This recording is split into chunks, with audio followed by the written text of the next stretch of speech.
და ყველაზე მთავარი ამ კეთში არის თონის ბურის და წვენის ურთიერთობა. მოვამზადოთ ყალია ნოსტეს ქათმის ხორცით. ყალია ებრაული კერძია, რომელიც თავდაპირველად იხვის ხორცით მზადდებოდა, მაგრამ დღეს ქათმის ბატის და საქონლის ხორცითაც ამზადებენ. ბარკლებს კანი მოვაცილეთ და შემდეგ დავჭერეთ. ახლა გავარეცხოთ ქათმის ხორცი და შემდეგ შევწვათ ტაფაზე. გახურებულ ტაფას მოვასხეთ ზეითუნის ზეთი და დაალაგეთ ქათმის ნაჭრები. მოვაყარეთ მარილი და შავი პილპილი და დაელოდეთ, რომ კარგად დაიბრაწოს. ამასობაში დაჭერით ბევრი ხახვი. ჩემი და ხახვის ურთიერთობა კი იცით, წყლის სათვალე მიცავს თვალების დაწვისგან. ასევე გაჭრილდეთ ნიორი. ყველაფერს წინასწარ ვამზადებთ, რომ შემდეგ ქათმის ხორცს დავუმატოთ. შემდეგ გაწურეთ ბროწეული.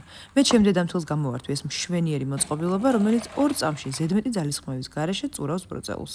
ამასობაში ქათმის ნაჭრებიც კარგად შეიწვა და გადაიტანეთ კარაქის მოზრდილი ნაჭერი და ხახვი. მოვაყარეთ მარილი და დაღერღილი წიწაკა. ხახვიც რომ მოითუშება, დავუმატეთ სუნელები. მოვასხათ შემდეგ ბროწეულის წვენი და დავაყვნოთ კიდევ 15 წუთი ცეცხლზე. დაასერვირეთ ცოცხალი ქინძით და ბროწეულის მარცვლებით. და გემრიელად მიირთვით.